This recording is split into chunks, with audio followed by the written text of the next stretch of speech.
Just like there's more than one way to skin a cat, there's also more than one way to win in Pokemon. Today I'm going to highlight a couple different options that are variable based on the market conditions that we're experiencing at any given time. Before I dive into the topic, I want to address two things. First, I told you I would have my mic back today. April Fools. Not happening.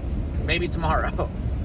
Next up, and more importantly, tonight at 8:30 p.m. Eastern on the Slabbed podcast, the Green Chiz Collectibles and Professor Oak are hosting TCA Gaming. So I highly encourage all of you to go check out the Slabbed podcast tonight at 8:30. Rusty is an absolute gem in the hobby. He's a great dude, always a class act, as are Josh and Oak. So please tune in for that podcast. You don't want to miss it. It's going to be a great one. But when we talk about ways to win, because ultimately that's what we're all here for, right? You're either trying to win at building the best collection, hopefully one that you won't hate in 5 years, or you want to win at making money from things you enjoy looking at, like Pokemon cards. And so there are some obvious things and some that are a little bit less obvious. And if you're anything like me, I tend to be a little bit neurotic, which means that I am always thinking a ton about things, even if they don't require that much thought. And so a predicament I get myself into is over-analysis. Not so much analysis paralysis, because I am taking action on things, but I just think about it way too much. Like, an example I'll give, and this isn't necessarily an exact thing, but like if I have a really value-dense submission off at like PSA or CGC, I'm like thinking in my head about how those cards could potentially grade and blah, blah, blah. It's like, at the end of the day, the cards have been shipped, they're there, whatever happens is gonna happen, and I just need to like kick rocks, But with that said, let's just break it down, because the opposite of fear is clarity, okay? The opposite of fear is not bravery, it's just clarity. So there's that. Write that one down if you so choose. But ways to win. So if we're in a booming market like we are currently, pretty much you just have to have your poker in the fire. And the more pokers you have, the higher probability of you doing something significant, the higher that probability becomes. So what I mean there is, the only way to lose, or the biggest way to lose, is by sitting on the sidelines with your hands in your pockets, doing nothing, okay? In conditions like this, the sloth is punished, the rabbit is rewarded, okay? And what I mean by that is, if you're slow moving, slow to respond, just doing the bare minimum to get by, well, you're definitely not maximizing, and you're certainly not optimizing either, even though that's what you might be trying to do. You're wasting opportunity. You're wasting time, precious minutes. The rabbit is rewarded. The rabbit's hopping around, chewing on some grass over here, hopping to the other side of the yard, chewing grass over there, getting into the gardener's, vegetables and whatever. Peter Rabbit getting chased with a gardening tool out of said garden, right? So sometimes you get the vegetables, sometimes you get chased out of the garden. But you're still getting the nutrients, right? And so that terrible analogy illustrates the fact that if you are participating right now and you are trying to come up with ideas that check out in your brain, and you're taking action on those ideas, you're being responsive in that way, maybe not responsive to news all the time. The news cycle shouldn't always be dictating your actions, but your analysis of things and your observations and your lived experiences ought to.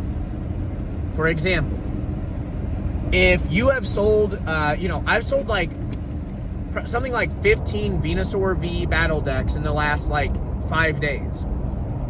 So that tells me I need to keep replenishing my supply of Venusaur V battle decks, and potentially I need to bump them up a buck, right? I could make a lot of money because people are buying Venusaur V battle decks right now. So there's that. Since I've sold 15 of them in the last couple of days, I don't need to lower the price on Venusaur battle decks because people like them at the price they're at currently, and maybe they're willing to pay more. So I need to take action on the thing that I'm observing and living through, right? If we're seeing that a bunch of Wizards of the Coast cards are selling super high right now, or Mid-Era is selling super high right now, and I have a bunch of low pop Mid-Era PSA 10s or WotC PSA 10s in my closet, Well, I probably should sell those right now if I want to make money from them, right? Like if I want to turn those cards into cash, now's the time, because I'm living through this experience of seeing all this stuff be valuable. So the rabbit is rewarded in times like this. Now, the way to lose, again, is to sit on the sidelines doing nothing. I'm going to transition to like a more stagnant market. And the argument would be made here that like we haven't seen a crash, okay? Some people run that narrative. We haven't seen a crash in like over half a decade. Well, we did see a lot of cards go down like 80%. To be fair, though, that was after they increased in price like 200 to 500%. So I would say that anything going down 80% would be constituted as a crash, but even the crashes are forgiving in this case. So far as we've seen lately, the crashes have been forgiving. But when we're in like a more stagnant market, the way to lose also is to sit around with your hands in your pockets. The sloth is still punished. So the people doing the least amount of things typically get the least amount of reward, the least amount of return, the least amount of benefit overall. Like if you're not slotting cards into your collection cannot grow bigger. If you're not selling cards, your bank account is not going to get larger. Like it's not going to have more money in it, right? So those are just the things that we make sense of. But the winning side looks a little bit differently, okay? So I recently made a video about repeatability, the ability to repeat a process that is continuously working until it no longer works. Like you keep using a tool until it breaks, right? Well, in a more stagnant market, you might think that, well, this sucks, I need to just hold everything and wait for the next boom. But in reality, when the market is a little bit more like stagnant or flat, the margins are much more predictable. Like right now, just to be honest, there are some cards where even myself, and I've been through like, arguably a couple market cycles, there are some cards that just kind of feel like a hot potato game right now.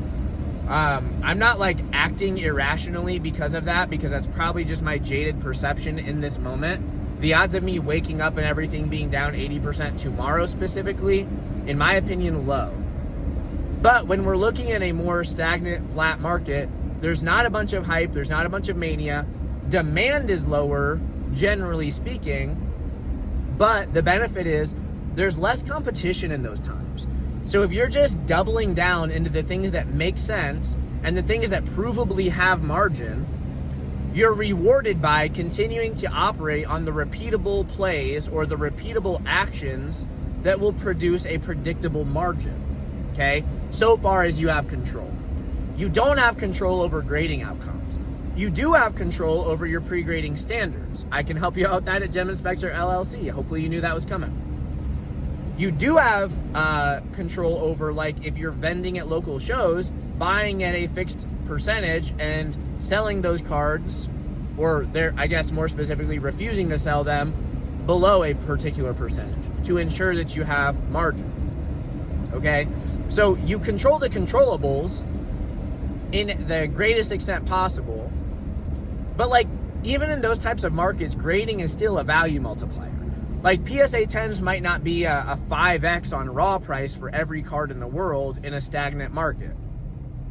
But PSA 10s generally are still more valuable than their raw counterparts.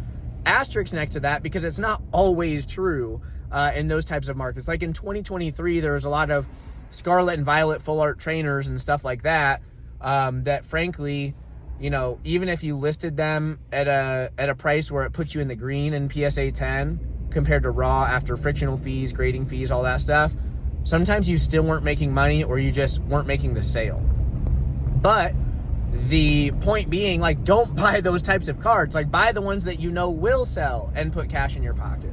And it might not be like sexy, it might not be attractive, you're not sourcing all these like huge variety of cards, but it's like you really just need a handful of cards that work well on a predictably consistent basis, and that allows you to continue operating in a way that benefits you.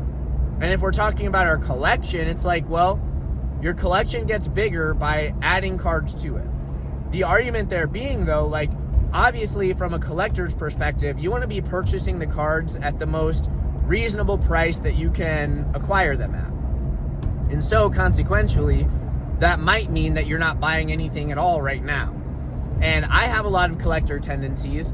I just offloaded a ton of my collection, and I've been trickling it out a little bit since 2025.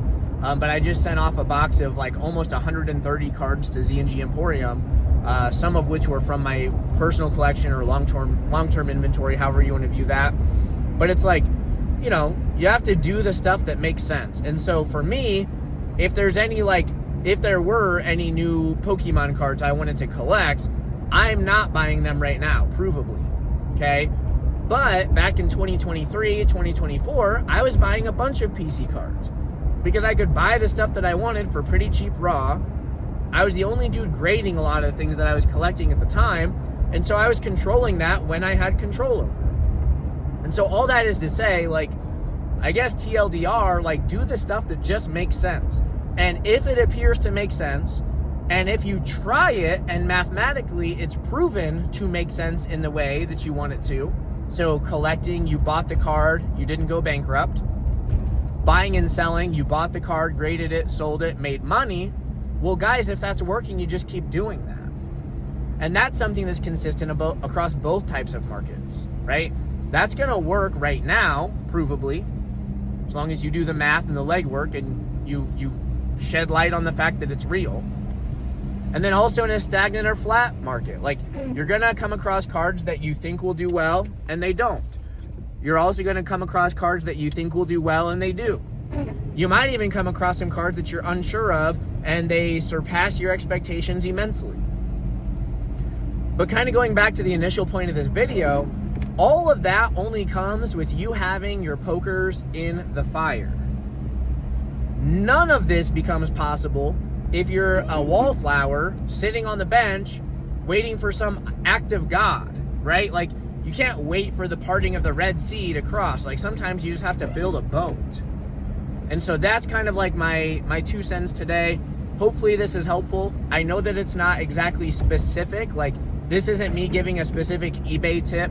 This isn't me showing you my thinking about specific cards.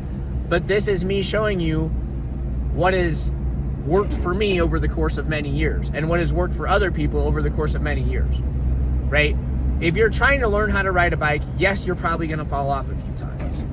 But if you never run the risk of falling off the bike, you never learn how to pedal it.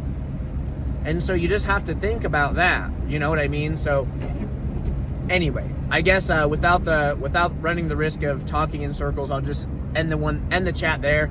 But again, 8:30 p.m. tonight, tune into the Slad podcast to hear Rusty TCA Gaming. He is an actual awesome guy, and so are the hosts of that podcast. You'll miss out if you don't tune into that. Thank you all for watching, and I'll see you tomorrow.